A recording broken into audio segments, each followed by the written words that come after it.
Welcome to another edition of Truth Seekers. We have Kelvin joining Coach Nick and Coach Josh, myself today.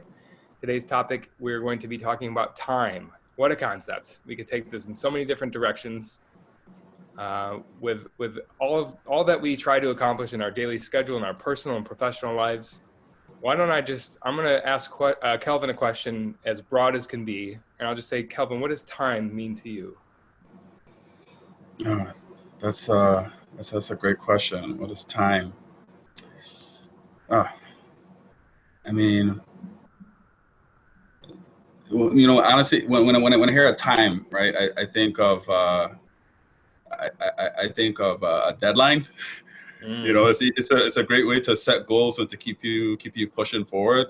And then time, I think of time, and another way I think of time, only because I'm in work mode right now. But another thing I think about when I think of time is something that you can invest with people you enjoy being around, right? Because you can make a lot of money, right? And you could, and that's a given, But when it comes to time, um, I have been a little bit more selective, especially like working, since I've been working with Nick about my time, where I spend my time, who I invest my time with, because I mean, it doesn't, it's something that if you're not wise about your time and knowing how to manage it, you could kind of lose control of it. Yeah, that's for sure. So what happens when you're more intentional about how you're spending your time? What happens? Or what's the When I'm, reason? yeah, Why do you feel that you have to be, or that it's beneficial to you to be more intentional about your time? I think it's beneficial because if you're not intentional on how you're gonna spend your time, then you lose focus, right? I mean, for example, if I set, I've been on so many calls when, as a sales rep with customers, especially in the beginning of my sales career, where you're so excited to get that meeting, right? And then finally you have that meeting and you fail to prepare for that meeting. You have a half hour with the customer and the customer shows up on the call. If you don't have an idea, if you're not intentional on how you want to have, you know, how you want to invest or work with that time that you have with the customer, I mean, you could lose a freaking, 100,000 multi-million dollar opportunity with the customer, right? Versus, and another example, like today, I had a call with a customer earlier today, and I blocked out about half hour to prepare, right? Because when you bring up a good thing about being intentional, right? Because intentional, if you prepare how you're going to spend your time, how you're going to invest your time, then you get the better use of it. Yeah. And and then on this call that I had with the customer, I knew exactly what objectives I wanted to cover, and then they felt more at ease because they knew that there was a direction. They knew exactly where this was going to go. Um, so yeah, that's why I like to. That's a practice, right? I'm not perfect at it. Of course, sometimes you try to wing certain things, but in most cases, when you're intentional, you tend to get a better result. It's that delicate dance, is it not, with being structured around it, but having, Nick, you have a saying about that, don't you? Being structured around it, but allowing the free flow to occur. What you know what I'm referring to, Nick? Yeah, it's like this duality between structure and creativity. It's like you just need enough of a template that you can allow yourself to be free inside it. It's like, here's the 10-pin bowling alley. Give me the rail so I can throw as many balls down as I want. I know I'm going to have some sort of success because I've got some guardrails. I've got that. So I just need a little bit of structure and then go for it. And so you can work within that freedom, create your artistry. I think that's where that comes from. Yeah, what I'm immediately thinking of. So, Calvin, when you schedule that meeting, you're not just asking for the time. You're also including an agenda, right? But an effective agenda doesn't have 5,000 words in it. It's pillars Right. for things that you want to touch upon, and then that's where you allow that creative space to flow. Does that resonate? So, Josh, you bring up a really good point, and Nick did bring up a good point in that I was listening to this podcast this morning from John Barrows, and he was talking about this delicate balance. Matter of fact, he had this interview with a sales manager, and there's this battle right now, especially in sales, and each sales professional probably know what I'm talking about, especially when it comes to management, that a big bulk of our job, most people would agree that yeah, sales is a numbers game, right? And right now the job is so heavy on data, putting everything in your CRM, looking at how many meetings, you know, you know, what's the size, how long is this opportunity in this stage, that stage. But at the same time, there's an art to this that's people are completely missing out, right? There's an art to it where, okay, yeah, you have a clear agenda, but there's a flow that you have on the phone with the customer, right? Some people just like having that little, banter back and forth, or just having that little small talk with a customer, just understanding, okay, so yeah, where are you from, where are you based out of, just getting a little comfortable, building that rapport. Yep. It goes a long way, right? And I think that's the art of it too, with how you're spending your time. Like, as the same time, you're gonna be intentional, but you just want to like be present to the moment and be able to just like flow with it, right? Yeah, the image I'm getting is square peg, round hole. How do, like, think of how your managers Yeah. assess your performance. It's based on time. It's divided into monthly performance or quarterly performance. To your point, Yep. it's a numbers game, so you want to have those lines in the water so that something hits. But Hmm. to your other point, it takes quote unquote time to develop that rapport.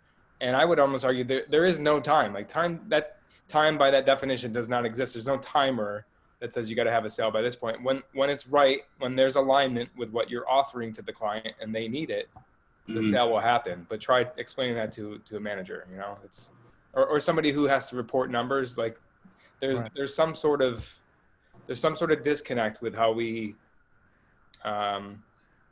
measure things. Does that Yeah. resonate, Nick? With actually what actually happens in the natural process of a sale? Yeah, I think Cal nailed it. Right, it is the artistry for sure. Like there's that we know that if we model behavior, if you find someone who's successful in your chosen field and you do the things that they did, maybe they're 10 years in front of you, 20 years in front of you, you do the things that they did, you're going to get the results that they got. Maybe not exactly, but you're going to get similar results. That doesn't mean that you're going to be happy. That just means you're going to get similar results. Like the artistry or the fulfillment is in that part of it, is in the other part of it. And that will be the same in individual situations as well as like across your whole life. You've got to know how to do that best for you, what serves you the best. Because here's the thing, you could be outstanding at knocking out sales, but it might not feel good to you. I can do the process really well, and I can get there, but it doesn't feel good. And so it might not be that there's a time attached to that as well, because just in the process of you doing it. You could know what to do the process, but it still might not feel good. So you've got that artistry on both sides as well. It's like, well, what do you need it to be in order for it to feel good for you as well? Therefore to be mostly sustainable and fulfilling, and to add the most value as well, because that's what it's going to come back to. You know what, Nick? I like what you said about the feeling part of it, because sometimes when you feel the moment, time expands for some reason, and you forget about it, and then you Oh, just have like, Time right, this is expands. Yeah. expansive thing, right? It's like, wait a minute, I've been like, it's been 30 minutes, but I felt like it's been like, for like so much longer, right? So yeah, I mean, like, there's a unit, there's a time, like you look at it in a confined space, but there's a period of it where you just get into this flow where it just like expands to the point where it's just like you just forget about it. I'm reading a book right now that talks about Newtonian time versus Einstein time. Are you either of you familiar with that? Have you heard of Oh, those concepts? I won't dive too deeply into it because I'm still learning about it myself. But like, the Newtonian viewpoint is that, like, time is finite. We have a certain amount of time in a given day, and Einstein says it's relative. You make your own time. So it goes back to being intentional. Like, how do you want to spend your time? You have the power to dedicate your time to certain things, and when you're doing the things that you love to do, time doesn't really exist. Like, you can do something that feels like a couple minutes and hours go by. Hmm. And to me, I'm almost seeking out those things. If I can live my life like that, that means I'm enjoying it. Like, time flies when you're having fun, is the old adage. But I think that's so true. You guys yeah. think that? And oh gosh, so much. And you also want to be aware of it, right? And so that's a delicate balance as well. I want to be intentional, aware about when I'm in that flow state so I can get into it, but not too intentional that I'll pop out of it, because that's how it will feel. Right?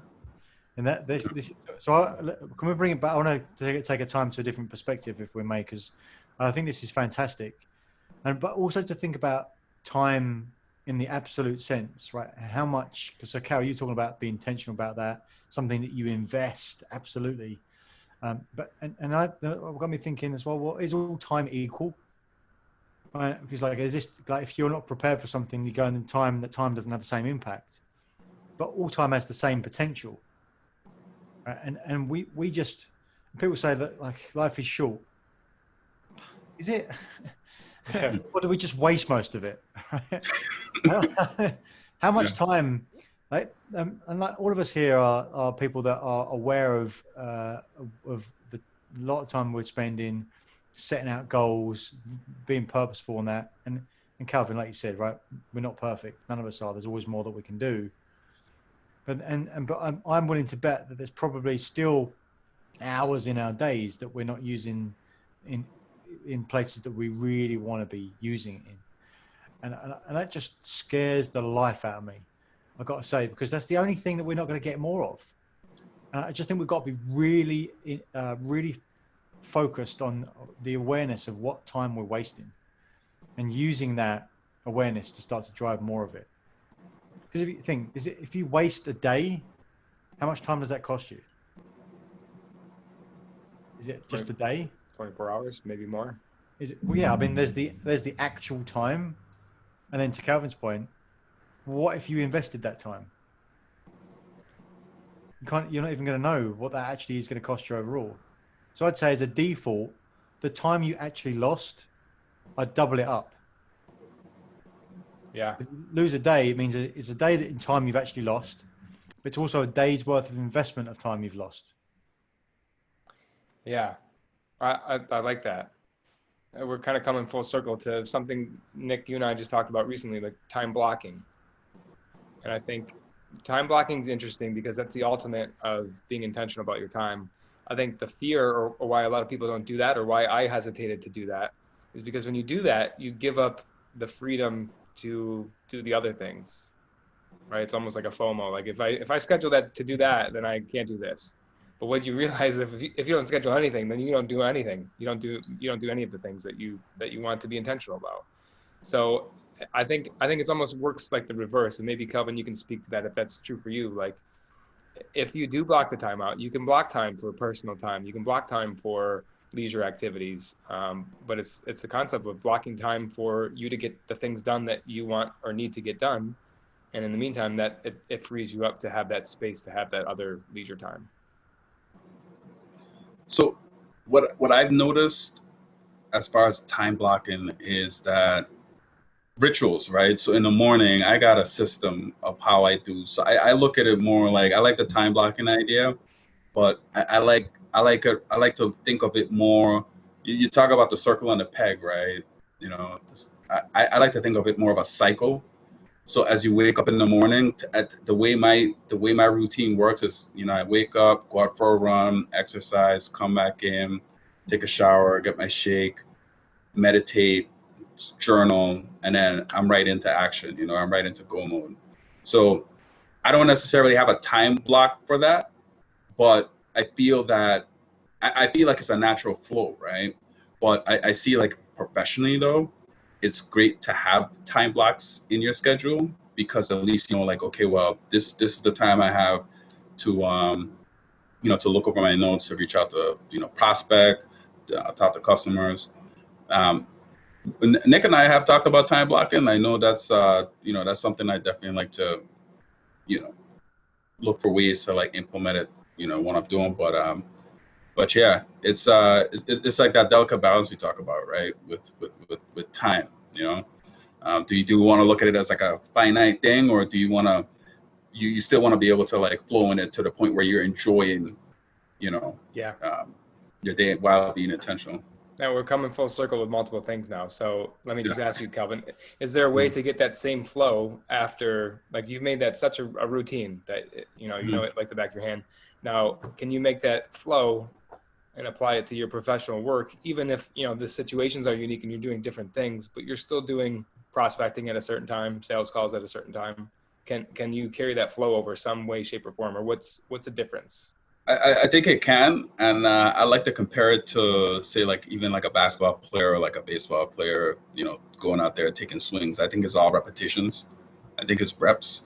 You get enough reps. If, for example, like Kobe, he's one of my favorite basketball players of all time, right? One thing I love about Kobe is that when the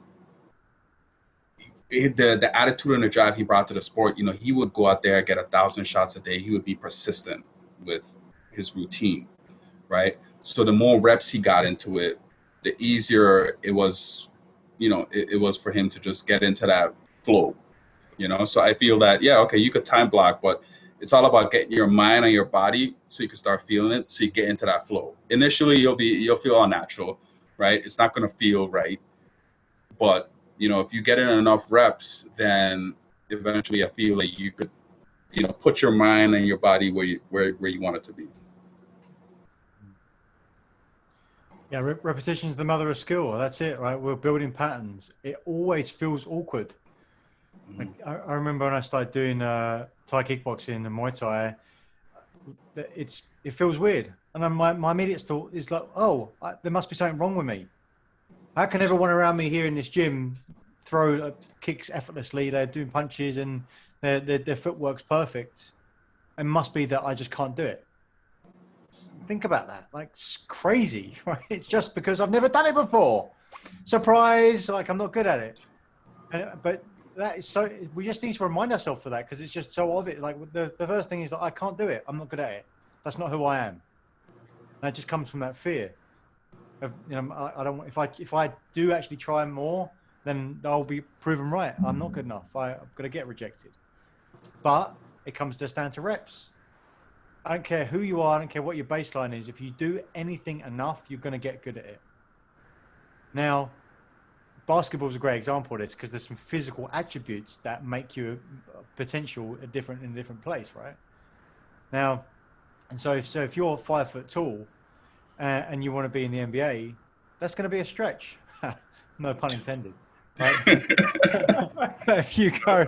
If you play basketball for 2 hours every day, 7 days a week for 10 years, you're going to be absolutely outstanding at basketball. Are you going to be an NBA? I don't know. But you are going to be outstanding at basketball. You can't not be. If you've got the intensity, you've got the commitment, you're putting in the reps, you're going to create a deep pattern. And the deep pattern is doing those things over and over and over again. You're going to be good at it. That's it. Whatever you decide to be good at, doing it enough with intensity, you're going to get there for sure. Nick, just to add to what you're saying, is that even at work, what I've started doing is, if there's so many new features and new technology products that are coming out, but what I would do is, instead of just looking at it and just just reading it, I read it out loud. So my pitch, because the thing is, the reason why I read my pitch out loud is because it's not like I'm going to be pitching myself. I'm not going to be saying it in my mind. I'm going to talk to customers about this. So I say it out loud, see how it feels saying the words, just feel how it is. Get some reps. Because once I get on the phone with the customer, it's like, boom, it's go time. They could hear. It's one thing for me, because one thing that I realized was a disconnect, because like I'm so systematic with things I do. It's one thing, like I could feel like I know it in my mind, but if I need to get it across to the other person, hey, say it out loud, get more comfortable with the words, get more comfortable with the emotion and what you want the other person to feel. So yeah, that's I totally agree with the reps. Let's throw in the time element to that, Kelvin. So 6 months ago, if you did the same thing, we're practicing your sales pitch. How does it evolve? Like 6 months is a lot of time, right? To not perfect it, but to work on it. So what's the difference between Kelvin's pitch 6 months ago and Kelvin's pitch today? 6 months ago, I was finding the right things to say, right? But kind of now, like him with his kicks, right? Right. I mean, perfect example, right? You think like you're still trying to figure out, okay, what you could do, what's working, what's not. But now you're more responsive. Instead of figuring out the right things to say, you're actually saying stuff and you're looking at the person that you're talking to see if they're landing, right? In the beginning, you're just saying stuff off of memory. You're trying to make sure you're not screwing up. But if you have the reps down, you stop focusing on yourself. You start focusing on the other person to see how they're responding to what you're saying. Bingo. Yeah. Let's put a concept around this, right? Because this is what we were talking about. We were talking about levels of learning. Well, that Mhm. first level is intellectual. That's like Yeah. the first part. It's like, I know it. And to your point, Cal, I think it's where you're going. It's like, when you've said it in your head, have you ever had this where you got it in your head, you're going, I'm repeating it to yourself in your head, repeating it, like, I got it. And as soon as you talk it, nothing. You got Nothing. nothing, right? Because it's just in Yeah. your head. So Hmm. that the first level, and that's the most dangerous level, is when you say, I know it. That's just intellectual. Hmm. That's useless. Yeah. But you've got to Yeah. go through that, right? Because the next level is the emotional level. Is when Hmm. you start, and you said, you say it out loud to yourself, you start to build an emotional understanding of it. Like you start to feel it. You start Yeah. to feel it, and then you experience it through that. It's like, yeah, I know that it's true now because I've seen it. I've had some emotion attached to it. And it starts Hmm. by saying it out, like I'm doing right now. Like I'm Right. using much more of my body, much more of myself, my Yeah. subconscious, and it's much more powerful to do it that way because I'm learning it in a different way. And then the third level is like a physical level, where it's just that pattern is just ingrained into you. It just comes out because, like you said, then you're free back to the time element, right? You can actually use different levels of time. Oh, I don't get deep. Different levels of time because the part of you that's actually delivering, you're not even conscious of. It just comes out. So you're actually at a different level of conscious because it's part of you physically. You're just doing it, and you're concentrating, looking at the person's eyes, and you're going, what am I seeing in reactions? Like, how can I adjust myself right now? Where I need to go? And you're almost above yourself, looking at that. You're kind of like two layers deep in the same time frame, and that Right. level, that's where you get that deep artistry where creativeness comes out that you don't even know. When you're really in that zone, I'm sure this has happened to you, Coach, and you, Calvin, like where you're just in the zone and you're in that conversation with someone that you're working with or someone that is a prospect or someone you just care about, and something comes out of your mouth and you're like, that was outstanding. Where did that come from? Sure. And it's just Hmm. because you're in that place, you're in that level of learning where it's just physical, and you've got that creative element that's available for you, and that's I think that's when that art comes out, and that artistry that of just you, and you have to get to that place. But I like that. For me, it's all about those levels of learning. You've got to know where you are, right? Now, the most dangerous thing is when you know something intellectually. Yeah. I totally But that's agree. where it Yeah. starts, right, Nick? You said that's where it starts, though, and then you develop there from there. Yeah, Yeah, has to start there, right? yeah, Same with awareness, right? It's right. awareness isn't enough. You know something, it's like, what am I do with it? It's kind of the same thing. But if you're not aware, you can't do anything about it. All right. So takeaways. I loved repetition is the mother of skill. I jotted something down here. It said, time allows for development of honing of your skill, right? Kind of what you just mentioned. So it goes from intellectual to emotional to physical. It's kind of what I was getting at with the question to Calvin. Like 6 months ago, if you said that out loud, you could probably almost see physically, not only verbally were you stumbling over your words or like finding your way, but physically as well. And now it's honed to where, just a machine, and what that allows is for your creative, um, you know, uh, like creative Calvin to come out. Like it's the real you, and you're mixing it with the best elements of yourself. So how about a third pillar? I like the idea of, like, now that we know this, it just takes a little investment of your time to learn something or to achieve something. I like the idea of like manifest, figure out what it is, like how to reverse engineer it. Like, what do you want to learn, to know, to figure out, to achieve? And then how much time do you have to invest, either on a monthly basis, weekly, daily? I, can either of you just kind of sharpen that up a little bit? Help me out. Can I tie that back around, right? Yeah, Because yeah. this is why coaching is so important. Having someone in your life that helps you to do this, because how do you compress time? Because if we think about time, okay, here's 6 months, go and perfect a certain skill, but it's not about the time, because you could give someone the same 6 months and say, go learn that skill. One person can come back at a professional level. The other person could be an amateur still. It's not about the time. It's about what you do with the time. So you can compress time. It's about reps and frequency. It's about reps and frequency. If I need to get to 10,000 hours of something to be great at it, and I've got 6 months, but I'm doing 2 hours a day, it's different than if I've got 6 months and I'm doing 10 hours a day. Mm. Think about that. How much more exponentially that you can use time for if you're willing to do the reps and up the frequency. If someone's doing an hour a week of something, they're doing 50 or so hours a year of that. If you're suddenly doing 2 hours a day, you're going to get to that same level in a matter of weeks, rather than that entirety of the year. So you can compress that time by making sure that you stay aware and alert to the fact that there's always there if you want it to be. I think that's so powerful because that's the only thing we're not going to get more of in absolute terms. So we're compressing time to get to where we want to go more quickly. Is that fair? And we get more compound interest outcome from that as well. Because if we got 50 hours and it takes a year to do that 50 hours, it's not the same as doing 50 hours in 2 weeks. You're going to learn a lot more if you did that over 2 weeks. Yeah. That's crazy. So it takes way less time and you learn more. Why aren't we doing this? I'd sign up for that. That's it. That's why coaching is so important, right? That's why keeping your accountability and ownership is so important, because you've got to keep it tight. Awesome. Any final comments from you guys about time? One thing I just wanted to bring up to add to what Nick is saying is that it's funny when you look at time, you tend to look at it, the mind tends to look at it linear. You look at it from a start to an end. And I'll give you an example. 2 years ago, I picked up, I started coaching. I decided to get a coach. And one of the goals that we set was I wanted to lose 30 pounds by a set time, right?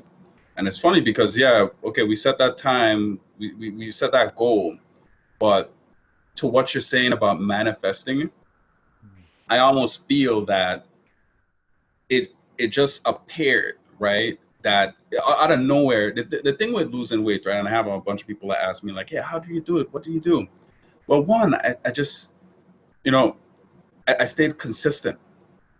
I stayed consistent, right? And it's funny how if you just stay consistent over a period of time, eventually you'll just manifest what you want. And when you lose 30 pounds, of course it's a big celebration and you feel great. But then there's another hunger in you saying like, hey, wait, could I lose another 5? Could I lose another 10? And I feel like the big thing for me was just that it's not an end. It's not an end. It's more like a journey. And that's what the whole manifesting really kind of resonates with me when you brought it up. It's not like this big day where boom, that's what happens. It's more like it's an evolution, right? It's a happening. And when you manifest it and it's there, you have to feel it now, right? Because back then when I was 265, in my mind, I was like, yeah, okay, I'm 265. But after a workout, I felt like I was 235, right? I started getting my body feeling like, yeah, I feel like I'm 235, but I'm not going to hop on a scale yet. I'm going to wait, until, another week or two so I could see that I'm actually progressing to my goal. So, yeah, I manifesting, I feel like you have to feel it. You feel it in the moment, right? You feel it in the moment, and then eventually you see things show up around you to the state that you want to be in, right? You have to feel that state first. Try and get yourself into that state. So glad you shared that. That was it was just wisdom pouring out of you right now. I love it. It's great. Yeah. How about Nick? Anything else? Yeah, absolutely. Just we should do another session on that, Calvin. It's manifestation, okay. Visualization, associate yourself to the goal, associate yourself to the pleasure, because that's the difference, right? We do more to avoid pain than we do to go towards pleasure, because it seems further away. But if you feel it right there, then it's real. Yeah. Present with it, and you can't help to go towards it. Yeah, powerful stuff. Yeah. Love it. I want to talk for another hour here, but let's end this one. We'll schedule another one soon. We'll talk about that. I would love that. Thank you guys. Okay. Yeah, definitely. All right, guys.